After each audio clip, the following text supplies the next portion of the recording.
In the last episode, I talked about feeling like I had figured out life. I had moved to Costa Rica. I was with my girl, having my baby, business running like a well-oiled machine. And in the midst of business growth, new hires, business problems, and finding out I was having a baby, having to move, having to learn a new language, I was just nailing it. I so badly wanted to just go live and share the experience as it was happening, but it was a delicate situation. And so I was going to settle down for a week there and start telling the story.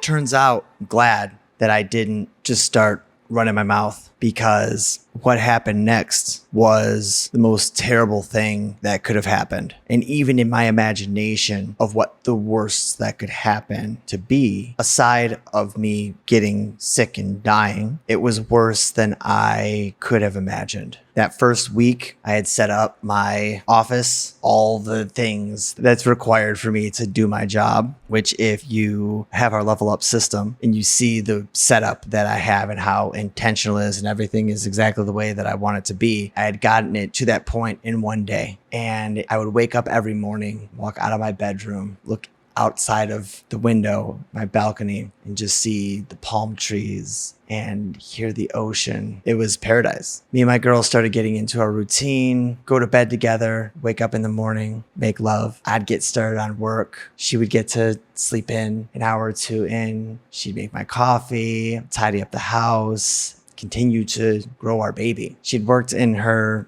hometown, and I told her that she didn't have to work. Like, her job is just like to take care of herself. And so I started the process of building out our team. I had to learn Spanish. She had to improve her English. We had hired a language tutor. We had hired a yoga instructor. She wanted to learn how to cook better. So we're in the process of hiring a chef to come to the house and to teach her how to do meal prep in a really healthy way, just kind of expand her cooking skills. And we hired a massage therapist to come to the house and give her massages. I would work during the day in this new paradise. And like, the energy that I had was, it was vibrant. It was clear. I'm usually a pretty vibrant and clear guy. These first couple episodes are a little bit somber. It will get more upbeat, I promise, but it might be a little bit of time. And like I said, I felt on top of the world. At the end of each day, I was excited to be done with work. Previous to that, you'd have to pull me away from it. Yeah, I'd consciously have to like tell myself, okay, you need to stop working. But I looked forward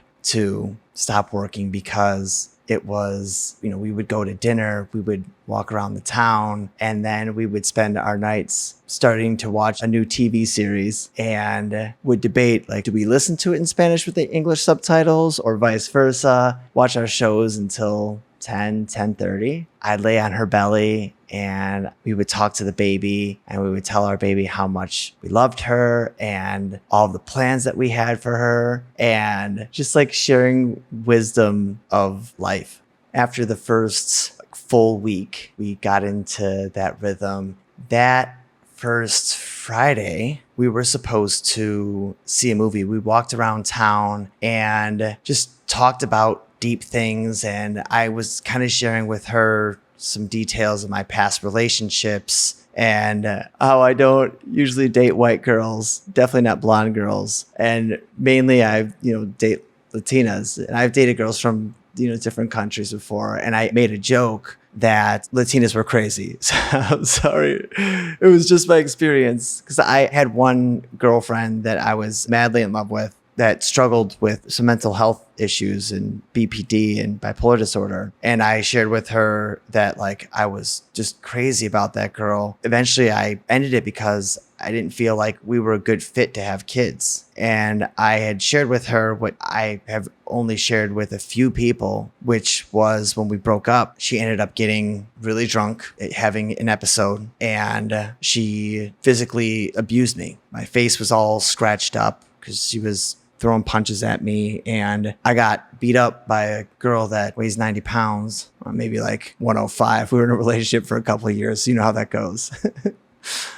And she ended up cutting my face up with her nails. And the reason that happened is because I didn't even want to block her arms because it would hurt her arms. So I was just kind of like bobbing and weaving, and I would never inflict physical pain on a woman or a man for that matter. I mean, if a dude was swinging at me, I'd chop it up a little bit. And then she was so out of her element that she had called the police, even though she was the one abusing me. The police came and they wanted me to file a report of like domestic abuse. I told them, like, I'm not going to do that. And they're like, well, if she files a report saying that you hit her, you might be in some trouble. And I'm like, guys, I know this girl. She's not going to do that. She's drunk. She struggles with bipolar disorder. She's having an episode. So they ended up taking her to the hospital and just basically putting her in a rubber room until she sobered up. I picked her up and I ended it. And I shared with her this story. And I said, you know what I love about you is in the 2 years that we've known each other, you're just drenched in sweetness and honesty. And that's all I really want. And like, to be Latina and beautiful and connected and all that stuff. But you know what I mean? We went out to dinner, went to the casino, won a little bit of money, and we were going to see a movie that night. But we had gotten home. We like explored all the nooks and crannies of the town, and she fell asleep. And so by the time we were supposed to see the movie, I was like, I'm not going to wake her up because, you know, she's pregnant with our baby and she needs rest. We'll go see a movie tomorrow. And prior to this, she had come to, I think it was like the day or two before, she came to me. I was working and she ran up to me in a panic and she's like, I'm having these pains in my lower abdomen. She's like, I'm afraid that there's something wrong with the baby. And I called my mom and she told me that at 14 weeks, this is totally normal. Your tendons are stretching and it's very painful. Feels like a hernia. My mom worked at a home birth clinic for a decade, maybe more. So she knows what's up. And I like tell my mom everything. And I talked to my sister. And this whole time, what I really loved about the whole situation was that I was just closer with my family because this was a tough situation and they were there supporting me. So on top of all the other areas where I felt I was winning, I was actually getting closer to my family, of which I'm already close with. It was awesome. So we had set up for her to go to the doctor and she had an appointment on Monday. She was still struggling with the pain. That's why I didn't wake her up. Her body's going through changes. And so I wanted to be respectful. And I let her sleep and then woke her up. And she seemed upset with me. And I told her, hey, we can see a movie tomorrow. The movie will be there. And she started to become miffed and distant. And I was like, baby, like, it's okay. Like, did I make the wrong decision? Like, tell me what I did wrong. Like, how can I support you? Why are you upset? And she said, it's not the movie. And I'm like, well, what is it? She said, you're going to be upset. And I said, baby, I told you from the beginning, when she first told me that she was pregnant, I said, we're going to have some hard conversations. Like, is this baby mine? And do you have any debt? And like, there's just a lot of questions you got to ask when you're, somewhat unexpectedly merging a life with another person. And I told her, I said, we need to be courageous and kind and patient and honest with each other. So you can share with me whatever it is that's bothering you. We're going to figure it out. And she said, I feel like you're just here because of the baby. Because we had known each other for a couple years. I had flown back and forth from the States to Costa Rica a few times to see her. And then when COVID hit, I was actually planning to go out there 2 weeks after the lockdown started, but then I couldn't. And then when the lockdown lifted, I went right away. And so she said, you weren't going to stay before, but now you're living here. And I feel like it's just for the baby. And I said, the circumstance of the baby brought me here, but I'm happy to be with you. My mom said something to me when I was moving out there. She said, out of all of the girls that you've dated, and there has been a plenty, she said, she's the only girl that you haven't said that there's something wrong with her. Now she's been through some shit in her life, and there's typical things of dating, but no, nothing major. Like I said, she's just covered in sweetness, drenched in it. It was, yeah. Like when I kissed her face, that the smell of her face and the touch of her skin against mine, it was something electric about it, and something that was so soothing and just, and she didn't understand U.S. culture and really who I am in my industry and stuff. And she knew of it, but didn't really like fully get it, which was nice because everywhere else that I go in my life, there's expectations, whether it's to be like the fun, charming, dick slinging Spency B, or it's to be the healer and to, help people through their wounds and their trauma and their, perceived brokenness, or it's business advice and building shit and just like there's a lot of expectation. And like I love it. And with her, it just like all of that just melted. It was so nice.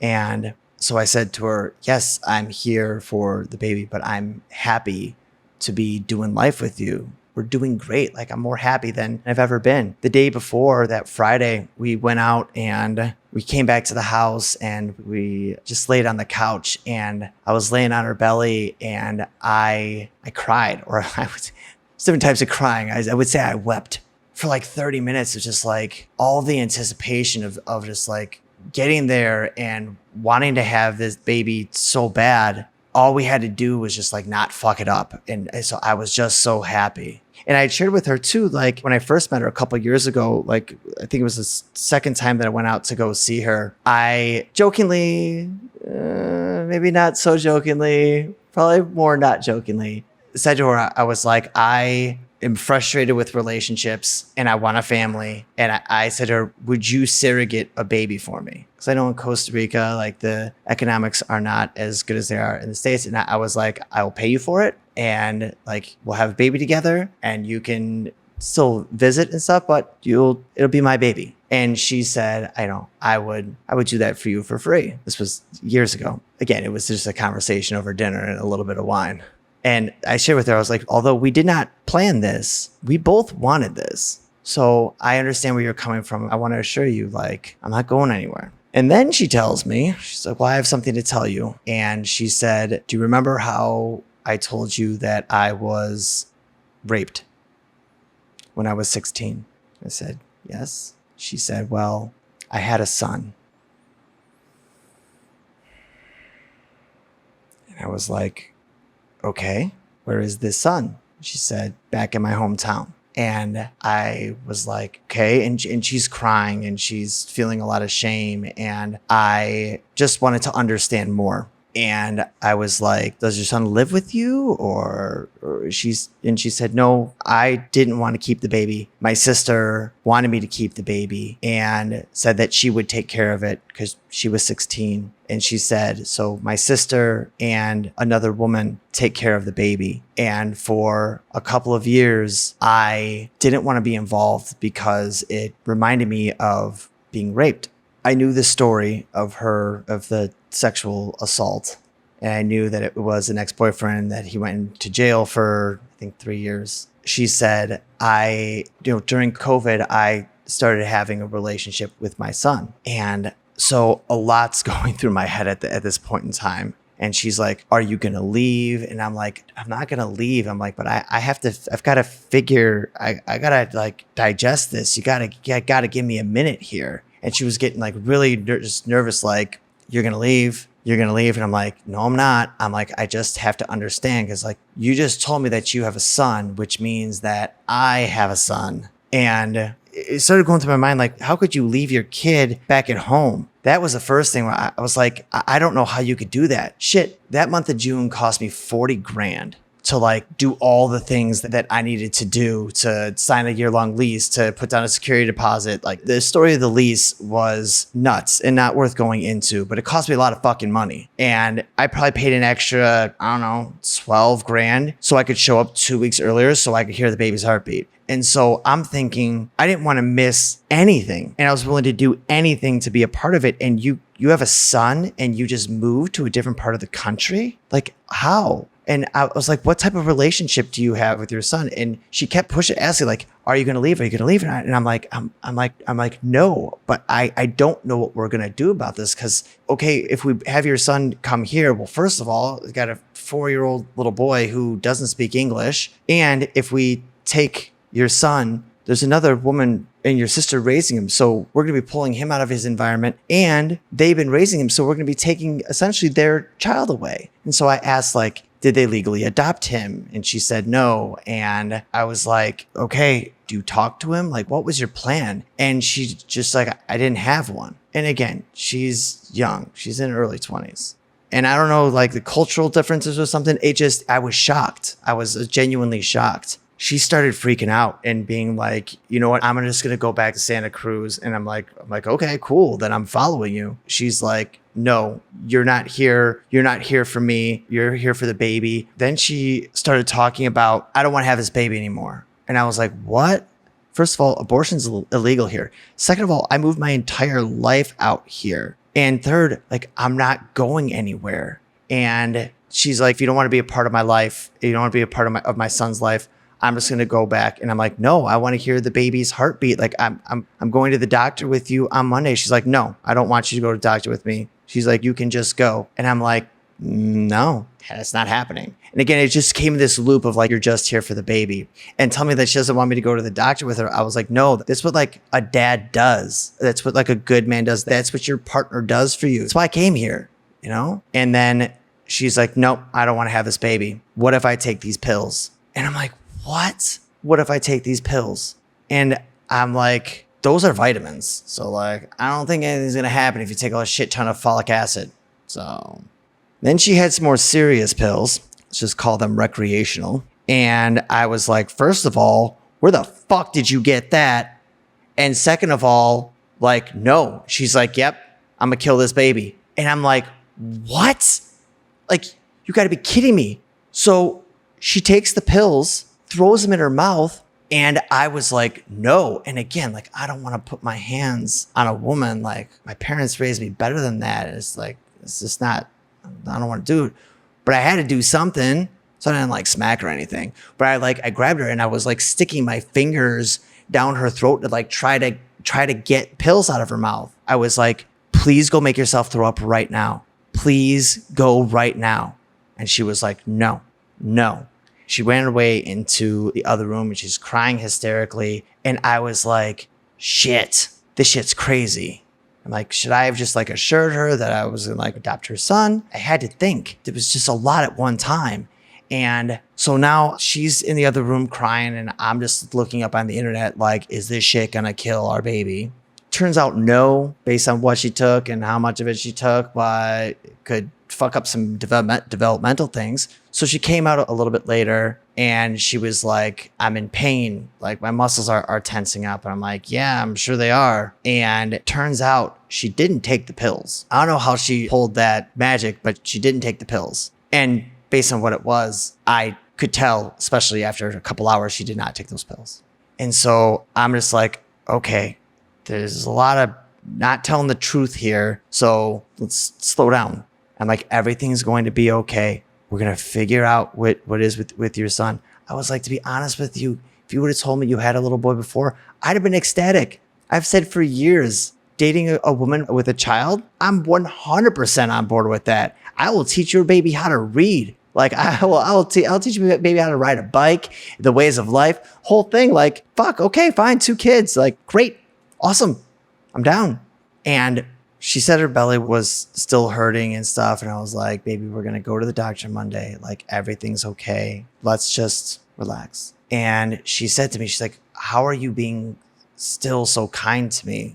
Yeah, because she threatened to kill the baby. She threatened to run away. She threatened to have the baby, run away, have the baby, and only give me visitation rights and like crazy manipulative shit. Oh, and then lying about having a son. And I said to her, I was like, look, I'm not going to put up with some bullshit. That's for sure. So I'm not going to put up with bullshit behavior, but I'm going to love you no matter what. So we go through our shit, we sort it out, and then we drop it. We get back to being in love. Just watched some TV together and fell asleep to a movie. And I was so happy that baby was safe and she didn't take those pills. And I was like, okay, new information. When I marry this girl, I told her like, when I marry you, like I'm responsible for your son. So it's just new shit. Just like, give me a minute. And I thought that the worst was over.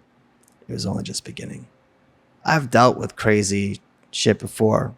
I had a girl fake a pregnancy, fake an abortion, just to manipulate me into having a baby. This happened in like 2016 with some other girl. She was like, I'm having a baby and I'm keeping it. And I was like, okay, great. Like, I'm not a big fan of you, but I'll co-parent with you. We'll figure it out. She thought I was going to try to convince her to have an abortion, and like it didn't work. So she was like, oh shit. And then she caused some fight with me. And then she's like, all right, well, I'm going to fucking terminate your baby tomorrow. And I like cried my eyes out. So like I was having flashbacks from that. And I even told my girl like that story of what happened to me in 2016. So I was like, oh my gosh, like, come on. We're in the clear, but we were not. It got worse. It got so much worse. We'll save that for the next episode. If this video resonated with you and you are ready to scale your growing business, then come join our free Facebook group by clicking the link below.